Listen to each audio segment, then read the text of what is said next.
Kepemimpinan itu bukan cuma jabatan, bukan cuma buat orang terkenal atau yang punya kuasa tinggi. Setiap hari kita lihat kepemimpinan kok. Ada yang bentuknya besar, ada juga yang kecil. Kepemimpinan itu muncul di rumah kita, muncul di sekolah. Ada juga pas kita lagi kumpul sama teman-teman, misalnya ada yang nentuin mau makan di mana, atau ada yang ngajak mau main apa. Ini kelihatannya hal kecil, tapi itu tindakan memimpin loh. Itu nunjukin inisiatif. Mereka mengarahkan kelompok, walau cuma sebentar.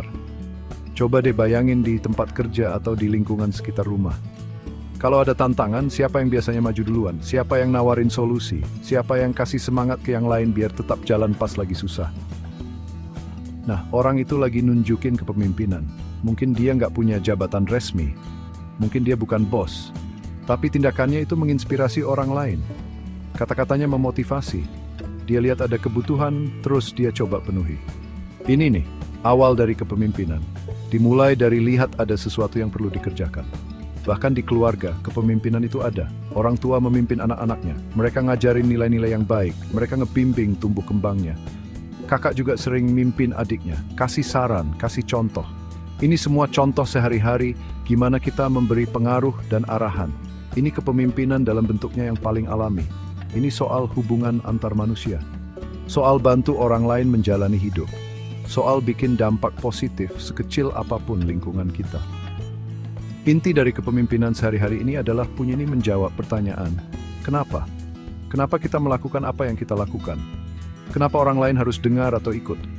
Kalau seseorang bertindak dengan kenapa yang jelas, orang lain pasti tertarik.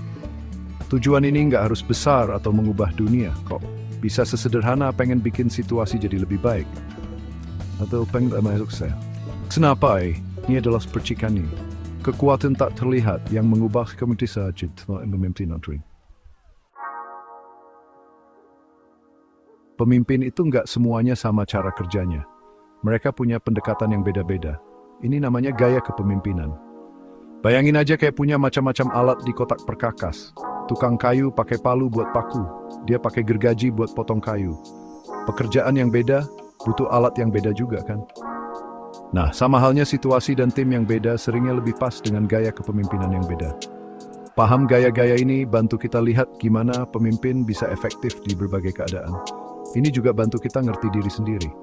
Salah satu gaya yang umum itu kepemimpinan otokratis. Dengan gaya ini, pemimpinnya yang ambil hampir semua atau bahkan semua keputusan. Dia kasih tahu timnya harus ngapain. Dia harap perintahnya diikutin. Ini bisa berguna banget di situasi di mana keputusan harus diambil cepat. Bayangin kapten pemadam kebakaran di lokasi kebakaran. Nggak ada waktu buat diskusi panjang. Butuh tindakan yang jelas dan tegas buat nyelamatin nyawa. Gaya ini menuntut kendali dan ngasih arahan yang jelas. Terus, gaya ini lebih ngajak kerjasama. Pemimpinnya ngelibatin anggota tim dalam proses ambil keputusan. Dia minta pendapat, dia ngajak diskusi, dia hargain masukan dari orang lain. Gaya ini bantu membangun rasa ikut memiliki di antara anggota tim. Orang jadi merasa didengarkan, mereka merasa dihargai. Ini bisa menghasilkan solusi yang lebih kreatif. Ini juga menumbuhkan semangat tim yang kuat. Bayangin aja panitia kerja bareng buat ngerencanain acara di lingkungan kita. Pendekatan lain adalah kepemimpinan laissez-faire. Istilah dari Prancis ini artinya biarkan mereka melakukan. Pemimpin yang pakai gaya ini kasih banyak kebebasan ke timnya. Mereka percaya anggota timnya bisa ngatur kerjaan mereka sendiri. Mereka sediain sumber daya dan dukungan. Tapi mereka agak mundur dan biarin timnya kerja mandiri. Gaya ini paling cocok buat orang-orang yang udah ahli dan punya motivasi tinggi. Orang-orang yang emang jago di bidangnya. Mereka nggak butuh diawasin terus-menerus. Mereka justru berkembang kalau dikasih kebebasan dan kepercayaan. Jadi pemimpin itu datang dengan tanggung jawab yang besar. Ini lebih dari sekadar mencapai target. Tapi juga soal gimana target itu dicapai. Etika punya peran penting banget. Seorang pemimpin harus punya pegangan moral yang kuat. Mereka harus berusaha melakukan apa yang benar, bukan cuma yang gampang atau disukai banyak orang. Jujur itu fundamental. Terbuka dalam tindakan dan keputusan itu membangun kepercayaan. Orang perlu percaya sama integritas pemimpinnya. Integritas inilah yang jadi dasar dari pengaruh yang langgeng. Keputusan pemimpin bisa punya dampak besar buat kehidupan banyak orang. pengaruhnya ke tim mereka dan masyarakat di sekitar mereka. Karena itu, pemimpin harus mikirin baik-baik konsekuensi dari tindakan mereka. Mereka harus mempertimbangkan keadilan. Mereka harus mastiin pilihan mereka nggak merugikan orang lain secara nggak adil. Ini artinya melihat lebih jauh dari keuntungan jangka pendek. Artinya mikirin kesejahteraan jangka panjang semua orang yang terlibat. Pemimpin yang bertanggung jawab itu ngelindungin orang-orangnya. Mereka ciptain lingkungan yang aman dan saling menghargai. Kepercayaan itu modal utama kepemimpinan. Tanpa kepercayaan, seorang pemimpin nggak bisa benar-benar mimpin. Orang nggak akan mau ngikutin seseorang yang nggak mereka percaya. Pemimpin mendapatkan kepercayaan lewat perilaku yang konsisten dan beretika. Mereka melakukan apa yang mereka katakan akan mereka lakukan. Mereka mengakui kesalahan. Mereka memperlakukan semua orang dengan bermartabat. Konsistensi ini nunjukin kalau pemimpin itu bisa diandalkan.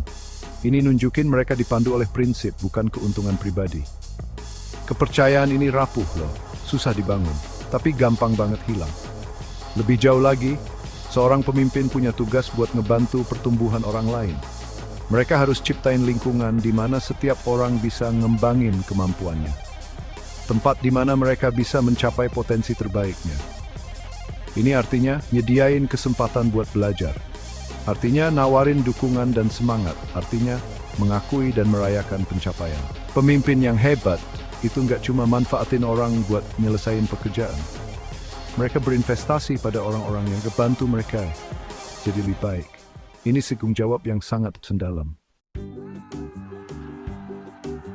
Coba kita lihat contoh di dunia nyata. Mahatma Gandhi memimpin India menuju kemerdekaan. Beliau pakai gaya yang berakar pada prinsip tanpa kekerasan dan demokrasi. Beliau menginspirasi jutaan orang buat gabung gerakan damai. Kenapanya jelas kebebasan dan keadilan buat rakyatnya. Beliau mendengarkan, beliau memberdayakan, beliau hidup sesuai nilai-nilai yang beliau ajarkan. Ini contoh yang kuat banget gimana memimpin dari keyakinan yang dalam dan tujuan bersama. Kepemimpinan beliau mengubah jalannya sejarah. Bandingkan ini dengan pendekatan yang beda. Bayangin seorang dokter bedah ahli yang mimpin tim operasi. Selama operasi yang rumit, dokter bedah sering bertindak tegas, mirip pemimpin otokratis. Dia kasih instruksi yang jelas. Timnya langsung merespons. Kenapanya di sini adalah menyelamatkan nyawa. Situasinya menuntut ketepatan dan keputusan ahli yang cepat. Walaupun gayanya beda dari Gandhi, tapi efektif dan etis dalam konteksnya yang khusus itu. Keahlian dan arahan jelas dari pemimpin sangat penting buat sukses. Coba pikirin perusahaan startup teknologi yang sukses. Pendirinya mungkin pakai pendekatan laissez-faire dengan tim insinyurnya yang brilian. Dia nentuin visi. Dia sediain sumber daya. Terus, dia percaya timnya buat berinovasi dan berkreasi. Kenapanya adalah buat membangun sesuatu yang baru, sesuatu yang transformatif. Kebebasan ini bisa membuka kreativitas yang luar biasa. Peran pemimpin di sini adalah menumbuhkan lingkungan yang penuh kepercayaan dan pemberdayaan itu. Mereka mengarahkan, tapi nggak ngatur hal-hal kecil. Mereka percaya sama kemampuan timnya. Nilai sejati dari kepemimpinan yang baik itu adalah inspirasi. Ini soal nyambung dengan orang lain secara manusiawi. Ini soal menyalakan keyakinan akan kenapa bersama. Pemimpin yang baik nggak cuma nyuruh orang apa yang harus dilakukan. Mereka nunjukin kenapa itu penting. Mereka bikin orang merasa jadi bagian dari sesuatu yang lebih besar dari diri mereka sendiri. Mereka membangun kepercayaan. Mereka mendorong pertumbuhan. Mereka memimpin dengan integritas. Dan dengan begitu, mereka nggak cuma menciptakan pengikut. Nemuin kenapa sendiri. Dia pemimpin juga.